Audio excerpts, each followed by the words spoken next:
السلام علیکم ورحمۃ اللہ وبرکاتہ۔ 26 جنوری یوم جمہوریہ کے موقع پر طلبہ خالد بن ولید محمد پور اعظم گڑھ کے درمیان آرٹ کمپٹیشن کا انعقاد ہوا، جس میں اسکول کے تقریباً 180 بچوں نے فنکاری کا مظاہرہ پیش کیا۔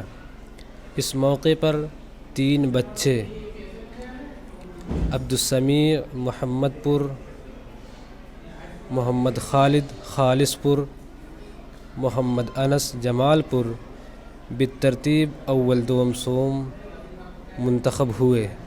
طلباء کی کارکردگی پر اسکول انتظامیہ خصوصاً مینیجر مفتی محمد اشرف علی صاحب نے ان کی خوب تعریف کی اور داد و تحسین سے نوازا۔